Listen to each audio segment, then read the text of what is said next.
अस्सलाम वालेकुम everyone. So these are very small topics basically जो हम छोटे छोटे से गैस्ट्रो में से कर ही जा रहे हैं, क्योंकि मेरा मकसद है आपको सिर्फ इनमें से एमसीक्यूज आने वाली बात बताना। और जो टॉपिक अभी हम करने लगे that is ascending cholangitis and series of prepare for MRCP और एमआरसीएम और आईएमएम।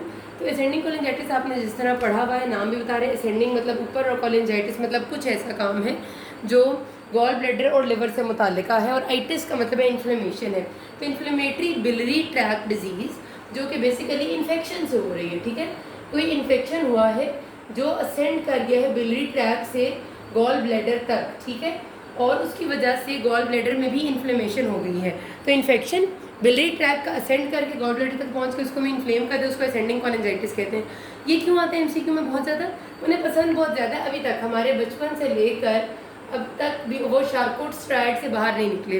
पढ़ा होगा एमबीबीएस में, बड़ा हमें याद कराया जाता था। ये तो बड़ी इंपॉर्टेंट चीज़ थी कि Charcot stride is a triad containing jaundice, fever and right upper quadrant pain, ठीक है।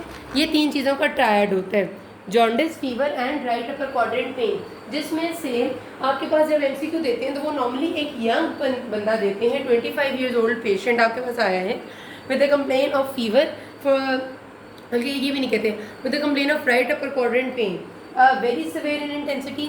ऑन एग्जामिनेशन वो आपको जब देते हैं वाइटल साइंस, तो उसमें वो आपको टेम्परेचर दे देते हैं 39 डिग्रीज सेंटीग्रेड, और साथ वो आपको कहते हैं कि जॉन्डिस वॉज पॉजिटिव। इस तरह से वो सिनेरियो बना के देते हैं। ये डायरेक्ट नहीं कहते कि फीवर और जॉन्डिस के साथ आया था। तो आपने खुद अंदाज़ा लगाने के अब इसमें तीन चीज़ें आपको मिल रही होंगी, जॉन्डिस मिल रहा है, फिर रेस टेम्परेचर मिल रहा है, और राइट अपर क्वाड्रेंट पेन मिल रहा है। तो दिस इज शार्कोट्स ट्रायड कंप्लीट। और पेशेंट भी यंग है, यंग पेशेंट्स में नॉर्मली ज़्यादा होता है।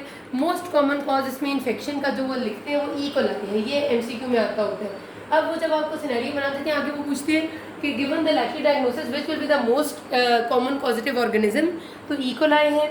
Given the likely diagnosis what will be the most common pathological process underline, तो most common pathological process gall stones है, क्योंकि गॉल स्टोन जो है वो अगर किसी नाली में फंस जाएंगे इस तरह की तो ऑब्स्ट्रक्शन होगी, उससे ई कोलाई का इन्फेक्शन होने का चांस ज़्यादा बढ़ जाएगा।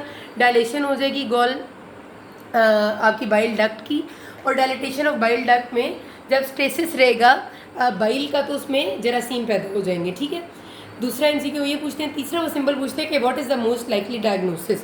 तो जिधर भी शार्कोट स्ट्राइड पूरा हो रहा है, यंग पेशेंट है, कोई हिस्ट्री नहीं है, प्री मॉर्बिड नहीं है, कोई वेट लॉस, कोई आपके इस तरह के साइंस नहीं है, तो असेंडिंग कोलिंजाइटिस है। इसको कंफ्यूज नहीं करना। ओल्ड एज का सिनेरियो भी ऐसे आता होता है कि राइट अपर क्वाड्रेंट पेन थी, साथ पेशेंट ऑन एग्जामिनेशन जॉन्डिस था, फीवर था, साथ वो बताते हैं मार्क्ड वेट लॉस है लास्ट 5 मंथ्स में, डिक्रीज एपिटाइट है, patient is thinly emaciated, 70 years old. तो 70 years old thinly emaciated, weight loss ascending cholangitis में नहीं होता। वो कोई मैलिग्नेंसी है, सी हेड ऑफ पैनक्रियाज है, या पेरिएम्पुलरी कार्सिनोमा है, जो भी है वो मैलिग्नेंसी है, ठीक है। असेंडिंग कोलिंजाइटिस यंग पेशेंट में होगा और एक्यूट हिस्ट्री में होगा, तो ये बात आपने मेक श्योर करनी है, ठीक है। ये तीन चीज़ें आपसे पूछते हैं। फिर एक एमसीक्यू ये आता है कि given the likely diagnosis what will be the most common presenting feature in the given diagnosis. Most common presenting feature 90% जो है वो फीवर है, उसके बाद जॉन्डिस है 70%, और उसके बाद राइट अपर क्वाड्रेंट पेन है 60%। समझ गए। कॉज भी मैंने आपको बता दी, गॉल स्टोन्स है और ई कोलाई का इन्फेक्शन है। Investigation simple plain ultrasound, plain ultrasound इसलिए कराते हैं ताकि कोई गॉल स्टोन है तो मिल जाएगी, या कोई बाइल डक्ट में स्टोन है, या फिर डायलिटेशन ऑफ बाइल डक्ट के बारे में अंदाज़ा हो जाएगा, तो वो आपको एक डायग्नोसिस की तरफ लीड करती है। बड़ी बड़ी चीज़ों की ज़रूरत नहीं है।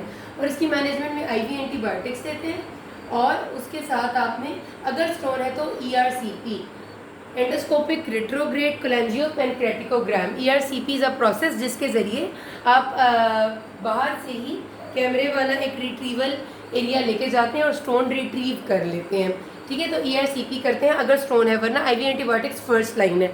ये बात खत्म होगी। किसी कोई मसला हो कि ना उसमें। Thank you.